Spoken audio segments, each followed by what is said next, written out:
حضرات کو معلوم ہے کہ سورج گرہن ہے اور خبریں یہ آ رہی ہیں کہ 80% سورج گرہن ہوگا. اس بارے میں اسلامی حکام کیا ہیں, شریعت کیا کہتی ہے, اس کے لیے علماء نے سوچا ہے کہ کچھ باتیں عوام تک پہنچائی جائیں. تو اس لیے میں نے بھی ارادہ کیا کہ شرعی حکام اس بارے میں بتائے جائیں, اس میں حکمتیں کیا ہیں. رسول اللہ صلی اللہ علیہ وسلم کے دور میں سورج گرہن ہوا ہے. آپ صلی اللہ علیہ وسلم کے نرینہ اولاد نہیں تھی, آپ کو اللہ نے اولاد دی اور آپ کے بیٹے کی موت واقع ہوئی. یہ ایک بہت بڑا حادثہ تھا اس وقت, کیونکہ عرب میں نرینہ اولاد کی بڑی ویلیو تھی. آپ صلی اللہ علیہ وسلم کو اللہ نے بیٹیاں دیں, بیٹا نہیں دیا, اور بیٹا دے کے اٹھا لیا. تو ایک بہت بڑا واقعہ تھا, اور اللہ کی قدرت کے اسی دن سورج بھی گرہن ہو گیا. تو عرب یہ کہا کرتے تھے, زمانہ جاہلیت میں یہ بات مشہور تھی کہ کوئی بہت بڑا دنیا میں واقعہ ہوتا ہے تو سورج یا چاند گرہن ہو جاتے ہیں. اسی دن سورج بھی گرہن ہوا تو یہ بات پھیل گئی کہ محمد صلی اللہ علیہ وسلم سید الانبیاء رسول اللہ صلی اللہ علیہ وسلم کے بیٹے کی چونکہ موت واقع ہوئی ہے اس لیے سورج گرہن ہوا ہے. آپ صلی اللہ علیہ وسلم نے اس بات کی تردید فرمائی اور آپ نے فرمایا ان الشمس والقمر آیتان من آیات اللہ لا ينکسفان بموت احدہم, کہ سورج اور چاند اللہ کی نشانیوں میں سے ایک نشانی ہے. لا ينکسفان بموت احدہم آیاتہ, نہ تو یہ کسی کی موت کی وجہ سے گرہن ہوتے ہیں نہ کسی کی زندگی کی وجہ سے. بل یخوف اللہ بہما عبادہ, اللہ ان کے ذریعے اپنے بندوں کو ڈراتے ہیں. یہ بخاری مسلم کی حدیث ہے, اپنے بندوں کو خوف زدہ کرتے ہیں. تو یہ اللہ کی نشانیاں ہیں, اور آپ صلی اللہ علیہ وسلم نے اس موقع پر نماز کا حکم دیا, اللہ کے سامنے عاجزی اور انکساری کا حکم دیا. دیکھیے یہاں ایک بہت اہم پوائنٹ کی بات ہے ان لوگوں کے لیے جو اسلام کے خلاف ہیں, جو محمد صلی اللہ علیہ وسلم سرور دو عالم سید الانبیاء صلی اللہ علیہ وسلم کو سچا نبی نہیں مانتے. ان کے لیے اس حدیث میں آپ صلی اللہ علیہ وسلم کی نبوت کی ایک بہت زبردست دلیل موجود ہے. ایک واقعہ ہوا ہے آپ صلی اللہ علیہ وسلم کے بیٹے کی موت کا, اور عرب یہ ویسے ہی کہا کرتے تھے کوئی بہت بڑا دن ہوگا تو سورج گرہن ہوگا. تو کوئی بھی شخص جو جھوٹا نبی ہو, آپ خود بتائیے کہ کیا وہ ایسے موقع پہ اس واقعے کو اپنے حق میں کیش نہیں کرائے گا, اور وہ یہ کہے گا نہیں کہ میں تو پہلے ہی کہتا تھا میں بہت بڑی شخصیت ہوں اور میرے بیٹے کی موت ہونا, ایک پیغمبر کے بیٹے کی موت ہونا ہے تو یقیناً یہ اس اللہ کی طرف سے ایک نشانیاں ہے, یہ نشانی ہے سورج کا گرہن ہونا, یہ بتانے کے لیے ہے کہ واقعی یہ بہت بڑا دن ہے, اور میں یعنی یہ بہت بڑا دن اس اعتبار سے کہ ایک نبی کے بیٹے کی موت واقع ہوئی ہے. لیکن آپ صلی اللہ علیہ وسلم نے یہ سب نہیں کیا, اور آپ نے بتایا کہ سورج اور چاند کے گرہن ہونے کا کسی کی موت یا زندگی سے کوئی تعلق نہیں. اور آج سائنس نے بھی ثابت کر دیا ہے کہ یہ ایک سائنٹیفک حقیقت ہے کہ جب زمین اور سورج کے درمیان چاند آ جائے تو سورج گرہن ہو جاتا ہے, اور جب چاند اور سورج کے درمیان زمین آ جائے اور سورج کی روشنی چاند تک نہ پہنچ رہی ہو تو چاند گرہن ہو جاتا ہے. تو یہ ایک اس میں عبرت کی بات بھی ہے ان لوگوں کے لیے جو آپ صلی اللہ علیہ وسلم کی نبوت میں شک کرتے ہیں. البتہ آپ صلی اللہ علیہ وسلم نے اس موقع پر ہمیں حکم دیا کہ اللہ سے تضرع اور عاجزی اور انکساری کی جائے, اپنے گناہوں کی معافی مانگی جائے. اور نماز آپ صلی اللہ علیہ وسلم نے پڑھی. اس پہ بھی بعض لوگ اشکال کرتے ہیں کہ یہ جب ایک نیچرل پروسیس ہے تو اس میں اتنا گھبرانے کی, کیونکہ حدیث میں آتا ہے آپ صلی اللہ علیہ وسلم بہت گھبرائے, تو اس میں گھبرانے کی کیا بات ہے. تو یاد رکھیے ہر نیچرل پروسیس جو ایک عام معمول سے ہٹ کر ہو اس میں انسان کے لیے ایک عبرت کی بات ہوتی ہے. ہم دیکھتے ہیں رسول اللہ صلی اللہ علیہ وسلم کے دور میں جب تیز ہوا چلتی تھی اور بارش سے پہلے ہوا چلا کرتی تھی تیز ہوائیں, تو آپ صلی اللہ علیہ وسلم گھبرا کے مسجد کی طرف دوڑتے, عاجزی انکساری کرتے, اللہ تعالیٰ سے یہ کہتے کہ اللہ تو نے تو مجھ سے وعدہ کیا ہے کہ جب تک میں ان کے درمیان موجود ہوں تو ان کو عذاب نہیں دے گا. تو یہ خوف کا غلبہ تھا آپ صلی اللہ علیہ وسلم پر. کیوں؟ وجہ اس کی یہ تھی کہ یہی حالات قوم عاد اور قوم سمود پر بھی آئے ہیں. قرآن میں آتا ہے نا فلما رأوه عارضا مستقبل اودیتهم قالوا هذا عارض ممطرنا بل هو ما استعجلتم به ريح فيها عذاب الیم تدمر كل شيء بامر ربها فاصبحوا لا يرى الا مساكنهم. کہ وہ بادلوں کو دیکھ کے کہنے لگے یہ تو ایک معمول کے مطابق بادل ہیں جو برسیں گے اور بارش ہوگی. تو پیغمبر نے کیا کہا کہ یہ بارش نہیں ہے بلکہ یہ وہ عذاب ہے جس کی تم جلدی کیا کرتے تھے, اور اس میں ایک ایسی ہوا ہے جو اللہ کے حکم سے ہر چیز کو ہلاک کر دے گی. اور پھر ان پر ایک ہفتہ عذاب آیا, اور قرآن کہتا ہے کہ وہ ایسے پڑھ کے ہلاک ہو گئے کہ فَتَرَ الْقَوْمَ فِيهَا صَرْعَا كَأَنَّهُمْ أَعْجَازُ نَخْلٍ خَاوِيَةٍ. اے مخاطب اگر تو ان کو دیکھتا تو ایسے لگتا کھجور کے تنے ہیں جو اوندھے پڑے ہوئے ہیں. تو ایسے ہوا نے ان کو تہس نہس کر دیا.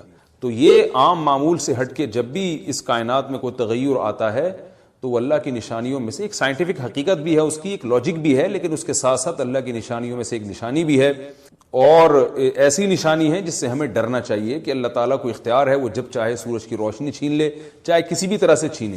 اور یہ بھی ایک سائنٹیفک حقیقت ہے جو آپ صلی اللہ علیہ وسلم کی نبوت پر جس نے ایک مہر لگا دی ہے کہ سورج اور چاند کا گرہن ہونا، اگرچہ اس کی ایک لاجک ہے کہ چاند سورج کے سامنے آ جائے تو سورج گرہن ہو جاتا ہے، لیکن اس بارے میں جو ہماری تحقیق ہے، جو سائنسدان کہتے ہیں کہ یہ وقت یعنی خطرے کا وقت ہوتا ہے، سورج سے ایسی خطرناک ریز نکلتی ہیں جو نقصان کا سبب بن سکتی ہیں، تبھی بعض حضرات سورج کی طرف دیکھنے سے بھی منع کرتے ہیں، اور یعنی نظام میں تھوڑی ایک عام نارمل روٹین سے ہٹ کے اس کائنات کا نظام چلتا ہے، تو اس لیے یہ اس کائنات کے لیے، زمین کے لیے ڈینجرس ہو سکتا ہے، اور جو گریوٹی اور جو کشش کا نظام ہے اس میں بھی خلل واقع ہوتا ہے۔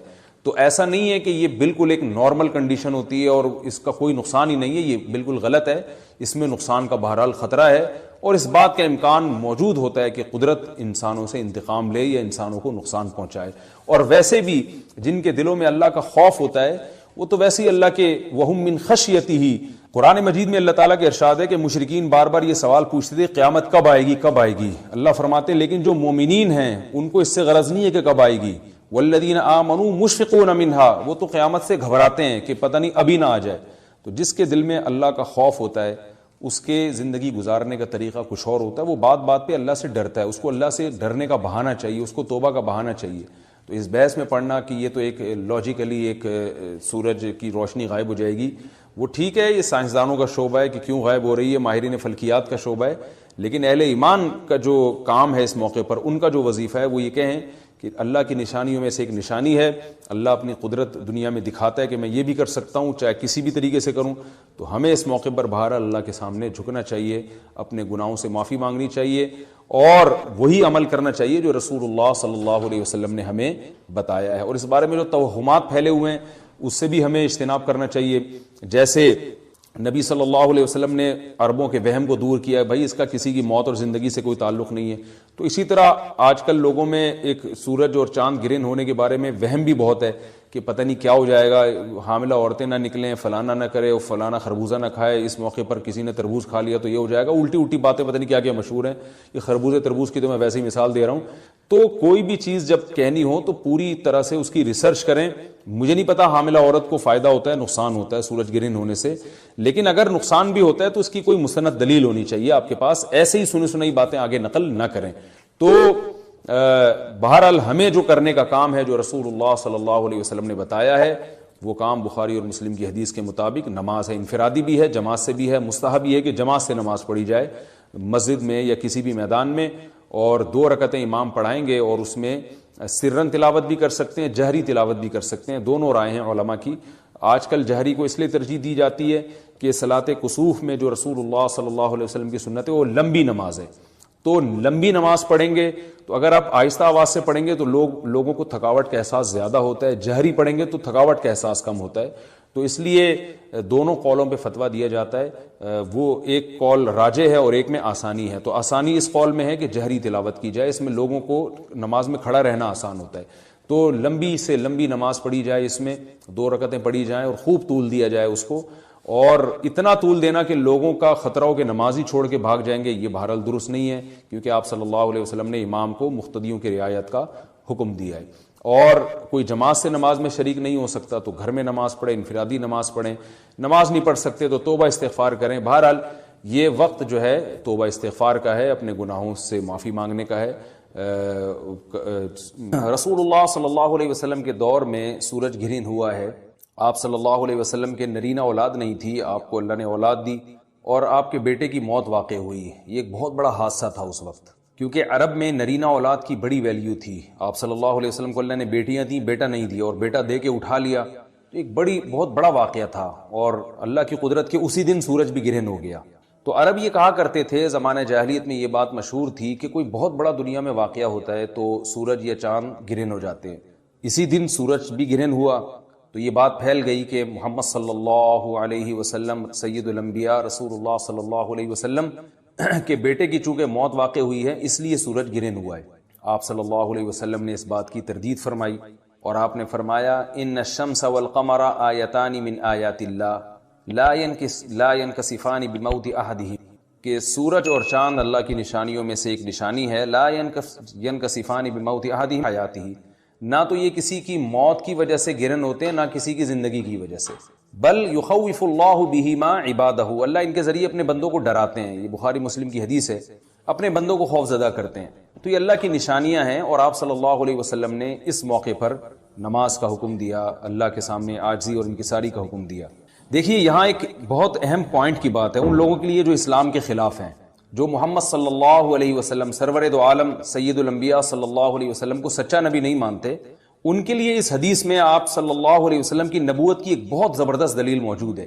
ایک واقعہ ہوا ہے آپ صلی اللہ علیہ وسلم کے بیٹے کی موت کا، اور عرب یہ ویسے ہی کہا کرتے تھے کوئی بہت بڑا دن ہوگا تو سورج گرہن ہوگا، تو کوئی بھی شخص جو جھوٹا نبی ہو، آپ خود بتائیے کہ کیا وہ ایسے موقع پہ اس واقعے کو اپنے حق میں کیش نہیں کرائے گا، اور وہ یہ کہے گا نہیں کہ میں تو پہلے ہی کہتا تھا میں بہت بڑی شخصیت ہوں اور میرے بیٹے کی موت ہونا، ایک پیغمبر کے بیٹے کی موت ہونا ہے تو یقیناً یہ اس اللہ کی طرف سے ایک نشانیاں ہے، یہ نشانی ہے سورج کا گرہن ہونا، یہ بتانے کے لیے ہے کہ واقعی یہ بہت بڑا دن ہے، اور میں یعنی یہ بہت بڑا دن اس اعتبار سے کہ ایک نبی کے بیٹے کی موت واقع ہوئی ہے۔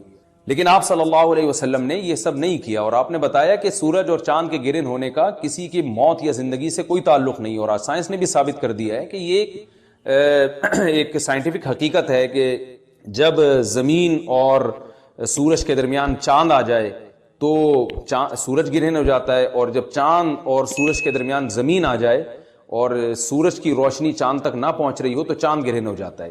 یہ اس میں عبرت کی بات بھی ہے ان لوگوں کے لیے جو آپ صلی اللہ علیہ وسلم کی نبوت میں شک کرتے ہیں۔ البتہ آپ صلی اللہ علیہ وسلم نے اس موقع پر ہمیں حکم دیا کہ اللہ سے تضرع اور عاجزی اور انکساری کی جائے، اپنے گناہوں کی معافی مانگی جائے، اور نماز آپ صلی اللہ علیہ وسلم نے پڑھی۔ اس پہ بھی بعض لوگ اشکال کرتے ہیں کہ یہ جب ایک نیچرل پروسیس ہے تو اس میں اتنا گھبرانے کی، کیونکہ حدیث میں آتا ہے آپ صلی اللہ علیہ وسلم بہت گھبرائے، تو اس میں گھبرانے کی کیا بات ہے؟ تو یاد رکھیے ہر نیچرل پروسیس جو ایک عام معمول سے ہٹ کر ہو اس میں انسان کے لیے ایک عبرت کی بات ہوتی ہے۔ ہم دیکھتے ہیں رسول اللہ صلی اللہ علیہ وسلم کے دور میں جب تیز ہوا چلتی تھی اور بارش سے پہلے ہوا چلا کرتی تھی تیز ہوائیں، تو آپ صلی اللہ علیہ وسلم گھبرا کے مسجد کی طرف دوڑتے، عاجزی انکساری کرتے، اللہ تعالیٰ سے یہ کہتے کہ اللہ تو نے تو مجھ سے وعدہ کیا کہ جب تک میں ان کے درمیان موجود ہوں تو ان کو عذاب نہیں دے گا۔ تو یہ خوف کا غلبہ تھا آپ صلی اللہ علیہ وسلم پر۔ کیوں؟ وجہ اس کی یہ تھی کہ یہی حالات قوم عاد اور قوم سمود پر بھی آئے ہیں۔ قرآن میں آتا ہے نا فَلَمَّا رَأَوْهُ عَارِضًا مُسْتَقْبِلَ أَوْدِيَتِهِمْ قَالُوا هَذَا عَارِضٌ مُمْطِرُنَا بَلْ هُوَ مَا اسْتَعْجَلْتُمْ بِهِ رِيحٌ فِيهَا عَذَابٌ أَلِيمٌ تُدَمِّرُ كُلَّ شَيْءٍ بِأَمْرِ رَبِّهَا فَأَصْبَحُوا لَا يُرَىٰ إِلَّا مَسَاكِنُهُمْ، کہ وہ بادلوں کو دیکھ کے کہنے لگے یہ تو ایک معمول کے مطابق بادل ہیں جو برسیں گے اور بارش ہوگی۔ تو پیغمبر نے کیا کہا کہ یہ بارش نہیں ہے بلکہ یہ وہ عذاب ہے جس کی تم جلدی کیا کرتے تھے، اور اس میں ایک ایسی ہوا ہے جو اللہ کے حکم سے ہر چیز کو ہلاک کر دے گی۔ اور پھر ان پر ایک ہفتہ عذاب آیا، اور قرآن کہتا ہے کہ وہ ایسے پڑھ کے ہلاک ہو گئے کہ فَتَرَى الْقَوْمَ فِيهَا صَرْعَىٰ كَأَنَّهُمْ أَعْجَازُ نَخْلٍ خَاوِيَةٍ، اے مخاطب اگر تو ان کو دیکھتا تو ایسے لگتا کھجور کے تنے ہیں جو اوندھے پڑے ہوئے ہیں، تو ایسے ہوا نے ان کو تہس نہس کر دیا۔ تو یہ عام معمول سے ہٹ کے جب بھی اس کائنات میں کوئی تغیر آتا ہے تو وہ اللہ کی نشانیوں میں سے ایک سائنٹیفک حقیقت بھی ہے، اس کی ایک لاجک بھی ہے، لیکن اس کے ساتھ ساتھ اللہ کی نشانیوں میں سے ایک نشانی بھی ہے، اور ایسی نشانی ہے جس سے ہمیں ڈرنا چاہیے کہ اللہ تعالیٰ کو اختیار ہے وہ جب چاہے سورج کی روشنی چھین لے، چاہے کسی بھی طرح سے چھینے۔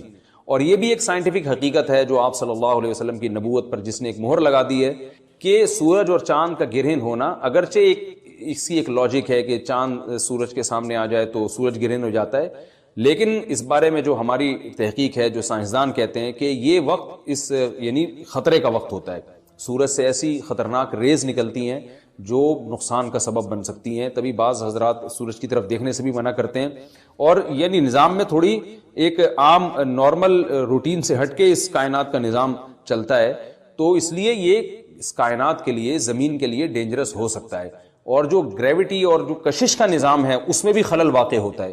تو ایسا نہیں ہے کہ یہ بالکل ایک نارمل کنڈیشن ہوتی ہے اور اس کا کوئی نقصان ہی نہیں ہے، یہ بالکل غلط ہے، اس میں نقصان کا بہرحال خطرہ ہے، اور اس بات کا امکان موجود ہوتا ہے کہ قدرت انسانوں سے انتقام لے یا انسانوں کو نقصان پہنچائے۔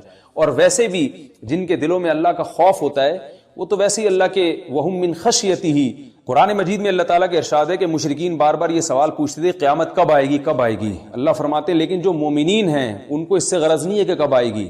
والذین آمنوا مشفقون منہا, وہ تو قیامت سے گھبراتے ہیں کہ پتہ نہیں ابھی نہ آ جائے. تو جس کے دل میں اللہ کا خوف ہوتا ہے اس کے زندگی گزارنے کا طریقہ کچھ اور ہوتا ہے, وہ بات بات پہ اللہ سے ڈرتا ہے, اس کو اللہ سے ڈرنے کا بہانہ چاہیے, اس کو توبہ کا بہانہ چاہیے. تو اس بحث میں پڑھنا کہ یہ تو ایک لاجیکلی ایک سورج کی روشنی غائب ہو جائے گی, وہ ٹھیک ہے, یہ سائنسدانوں کا شعبہ ہے کہ کیوں غائب ہو رہی ہے, ماہرین فلکیات کا شعبہ ہے, لیکن اہل ایمان کا جو کام ہے اس موقع پر, ان کا جو وظیفہ ہے وہ یہ کہیں کہ اللہ کی نشانیوں میں سے ایک نشانی ہے, اللہ اپنی قدرت دنیا میں دکھاتا ہے کہ میں یہ بھی کر سکتا ہوں چاہے کسی بھی طریقے سے کروں.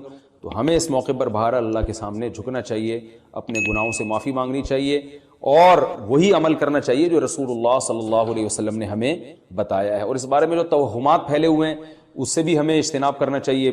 جیسے نبی صلی اللہ علیہ وسلم نے عربوں کے وہم کو دور کیا ہے, بھائی اس کا کسی کی موت اور زندگی سے کوئی تعلق نہیں ہے.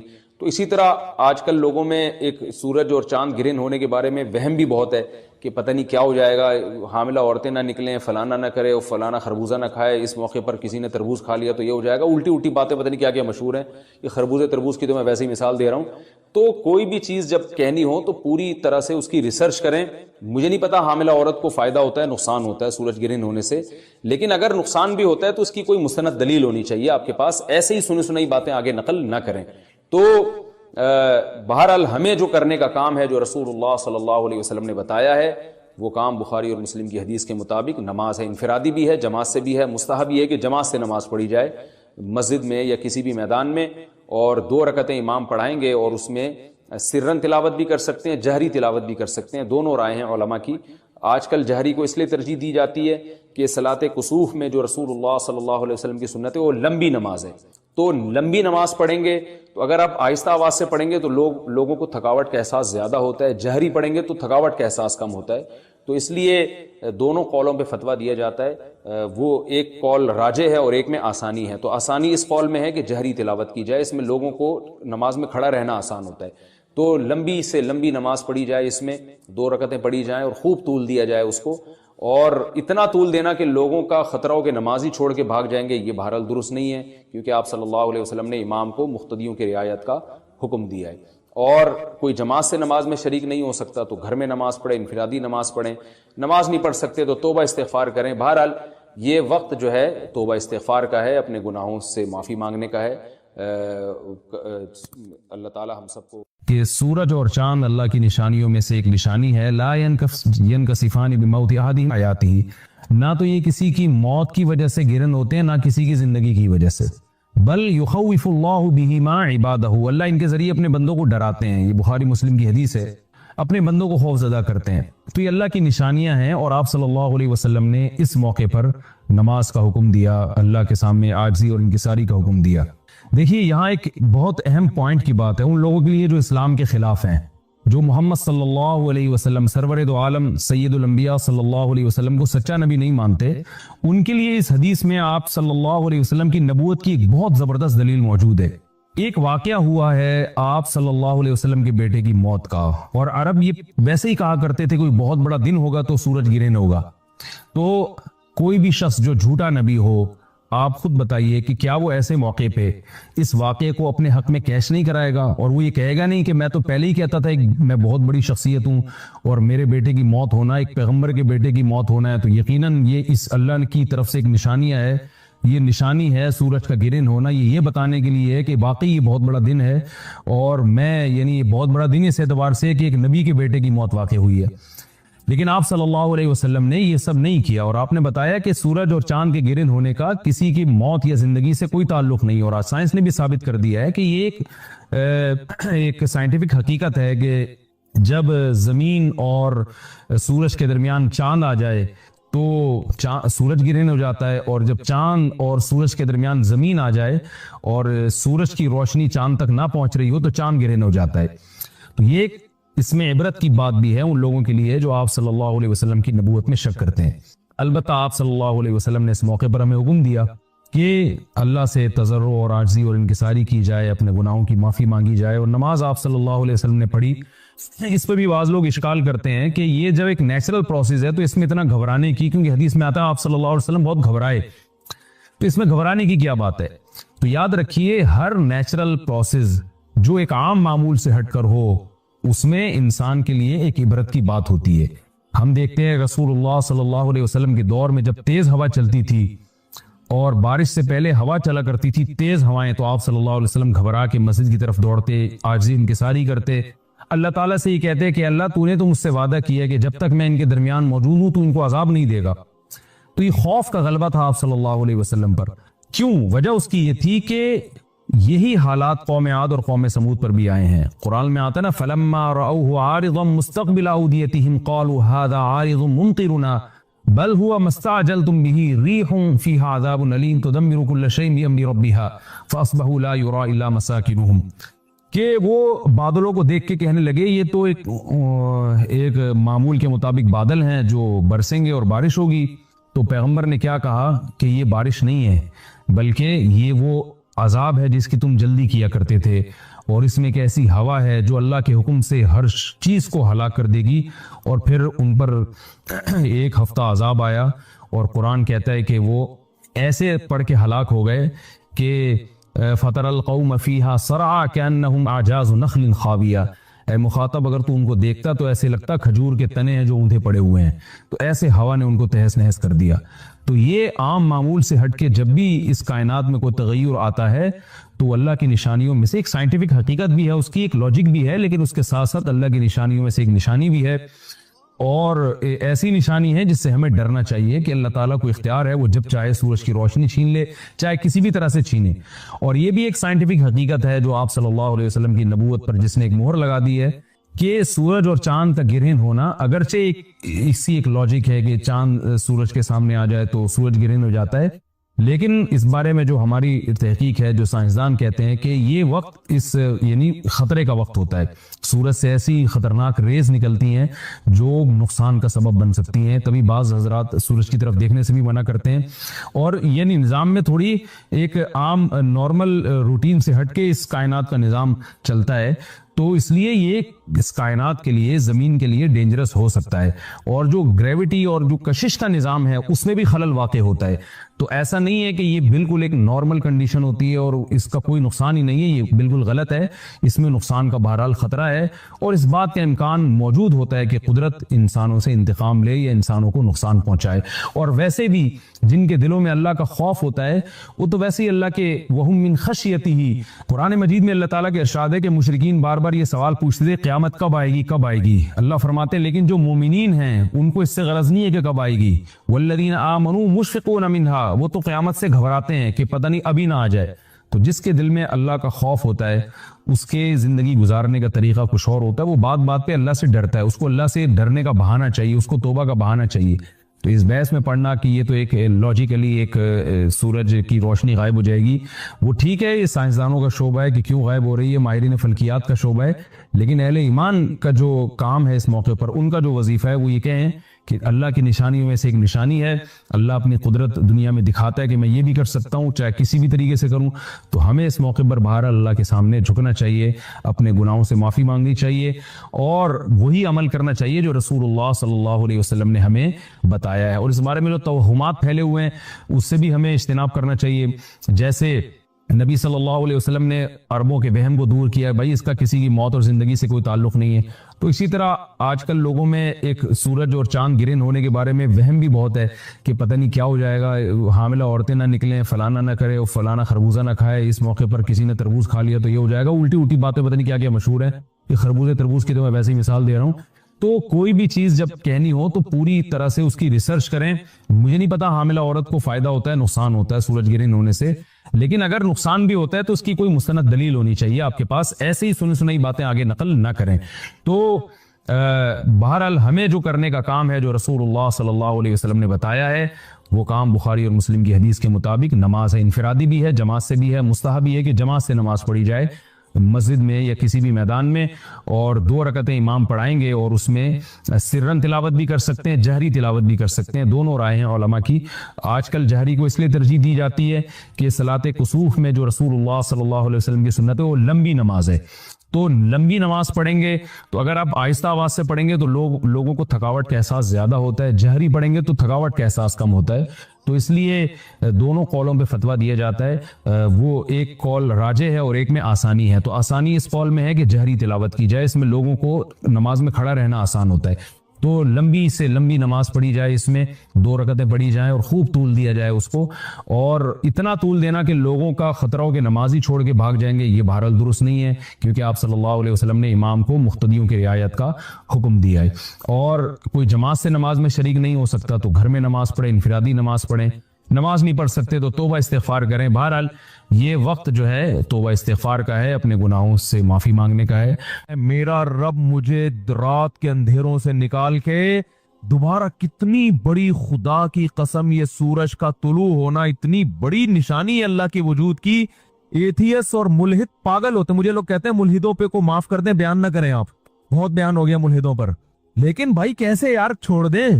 اتنی بڑی خدا کی نشانیاں دیکھ کر جو بدبخت کہتے ہیں یہ آٹومیٹیکلی ہو رہا ہے. اور یار ایسا سسٹم، اتنا ایندھن اس کے اندر، ایسی روشنی، کیسا جیسے آپ تکے کو گھماتے ہیں نا جب پکاتے ہیں، کوئلے پہ جب تکا پکاتے ہیں، ادھر سے پک گیا، اب کیا کرو؟ گھماؤ. یہ خود بخود گھومتا ہے؟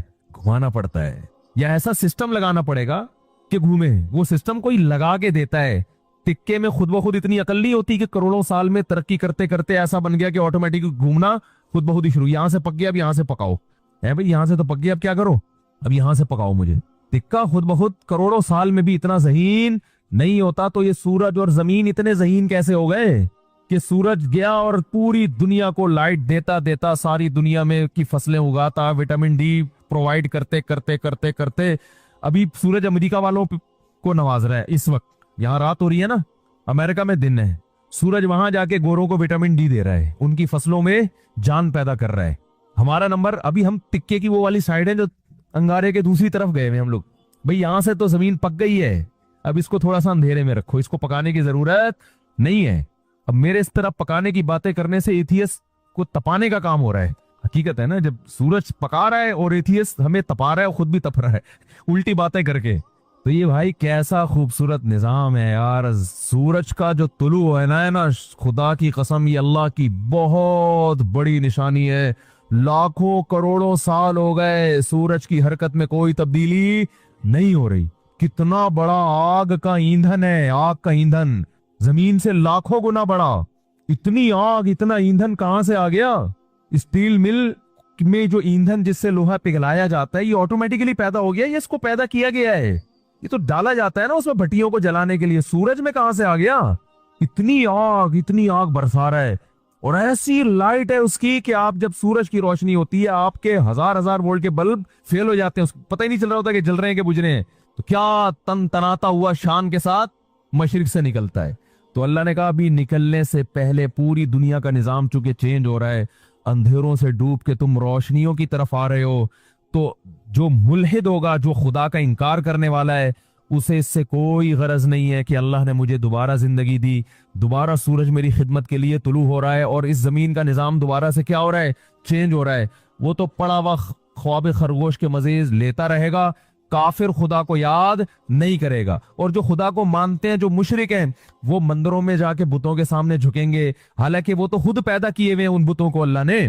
تبھی قرآن کہہ رہے لا تسجدوا للشمس ولا للقمر، سورج اور چاند کی خدمت کو دیکھ کے ان کو سجدہ مت کرو. واسجدوا للہ الذی خلقہن، سجدے کے لائق وہ خدا ہے جس نے سورج اور چاند کو بنایا ہے. ہندو کہتا ہے گائے ہماری بڑی خدمت کرتی ہے، گائے ہماری ماں ہے، ہمارا بھگوان ہے. او بھائی، جس خدا نے گائے کو تمہاری خدمت کے لیے بنایا ہے وہ ہے تمہارا اصل بھگوان، وہ ہے تمہارا اصل معبود. یہ گائے بنی نہیں ہے، بنائی گئی ہے. ایک میکینک نے گاڑی بنا کے آپ کو گفٹ دے دی، گاڑی کا شکریہ ادا کر رہے ہو آپ. بے وقوفی ہے یا نہیں ہے؟ ایک سائنٹسٹ نے گاڑی بنائی اور آپ کو دے دی، لو بھی چلاؤ. ریوو بنائی، ریوو اس لیے کہہ رہا ہوں کہ مثال تو اچھی دینا آدمی. میں نے کہا ہے نا کہ دیکھو بعض لوگ، دیکھو غریب ہونا تو کوئی برائی ہے نہیں. ہمارے نبی صلی اللہ علیہ وسلم دنیا کے مسکین تھے. سوچ کا غریب ہونا کیا ہے؟ نقصان دہ. اس لیے میں انڈے والے برگر کی مثال نہیں دیتا. مثال ہمیشہ زنگر برگر کی ہوگی. کیا کھاؤ بے شک انڈے والا برگر، جیب میں دیکھو پیسے ہیں تو انڈے والا کھا لو. زنگر کیا تو لیکن مثال ہمیشہ کس کی دو؟ زنگر کی. تو مثال اچھی گاڑی کی دینی چاہیے. اور اس میں ایک اور حکمت بھی ہے جو کبھی اور کسی اور وقت بتائیں گے انشاءاللہ. تو آپ کو کسی نے